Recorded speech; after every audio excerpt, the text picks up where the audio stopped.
Hello, I'm Preston B. I'm a teacher and advanced placement history specialist in U.S., world, and European history on Wisehand. And as all my students are saying out there right now, it's time for history. Welcome to Wisehand Under 5, a series featuring tutors like me doing what tutors do best, fitting a ton of learning into a short time. In this video, on our three-part elections edition, we're going back in history to take a look at 5 people who helped change voting in America. You'll find even more info about people in today's video in the description. Let's start learning. Elizabeth Cady Stanton, author, abolitionist, and architect of the women's rights and suffrage movement. Elizabeth Cady Stanton created the framework for women's rights, including the right to vote, that guided the struggle well into the 20th century.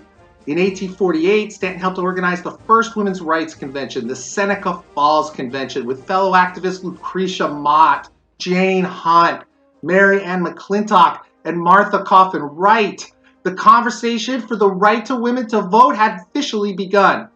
Stanton didn't just champion the right of women to vote. Her 1854 address to the legislature of New York helped pass reforms which allowed women to gain joint custody of their children after divorce, own property, and participate in business transactions, things that women have been fighting for so many years. Though she never gained the right to vote in her lifetime, Elizabeth Cady Stanton's vision finally came true with the passing of the 19th Amendment on August 18, 1920, which gave women the right to vote. Frederick Douglass. Frederick Douglass was an escaped slave who became a prominent activist, author, and public speaker. He worked side by side with other abolitionists to demand universal suffrage, the right of every adult to vote without regard to race, sex, or other factors. No class of men can, without insulting their own nature, be content with any deprivation of their rights. He famously said in an 1865 speech he was one of only a few men and the only African American invited to attend the Seneca Falls Convention. In 1866, Douglass joined Elizabeth Cady Stanton and Susan B. Anthony in starting the American Equal Rights Association. In the aftermath of the Civil War, though, Douglass was forced to reconsider his position on universal suffrage in favor of supporting the 15th Amendment, which aimed to give black men the vote and provided to provision for women, but because he realized that without an amendment to guarantee suffrage for the black community, they would likely never gain the right at all. On the day of his death, February 20th, 1895, Douglass addressed the National Council of Women. Susan B. Anthony even delivered his eulogy. Miguel Trujillo. Miguel Trujillo had been a Marine sergeant in World War II, but like a high percentage of the Native American population who served for the U.S., when he returned, Miguel confronted the reality that he was not allowed to vote in the country he served for. The state's constitution barred American Indians living on reservations from participating in elections. In 1948, Miguel Trujillo was a teacher and working on his master's degree from the University of New Mexico.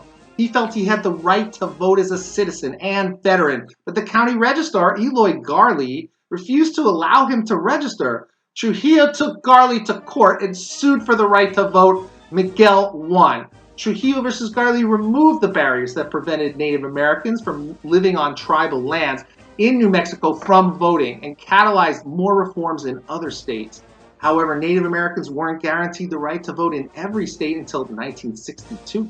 William C. Velasquez Jr. In 1974, Willie Velasquez founded the grassroots Southwest Voter Registration and Education Project, also known as SVREP. Their slogan, Su voto es su voz, your vote is your voice. The SVREP's mission was to encourage Mexican Americans in the Southwest United States to vote, and they succeeded. SVREP has since grown into the largest nonpartisan Latino voter participation organization in the U.S. Because of their ongoing efforts, Latino voter participation has nearly tripled in the U.S. from 5.4 million in 1994 to more than 14.3 million today.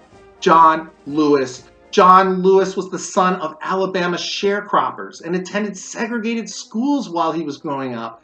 Inspired by Dr. Martin Luther King Jr., he joined the burgeoning civil rights movement of the early 1960s. Lewis was a freedom rider and played a key role in shaping the future for Black Americans.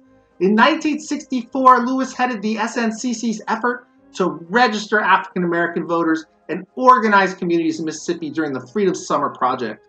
On March 7, 1965, he played a pivotal role in one of the most important events in the history of the American Civil Rights Movement on the Edmund Pettus Bridge in Selma, Alabama. The resulting national awareness contributed greatly to the passage of the landmark Voting Rights Act of 1965.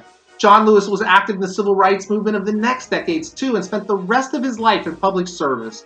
In 2011, he received the Presidential Medal of Freedom, quite deservedly. And that's 5 people who changed voting in America. To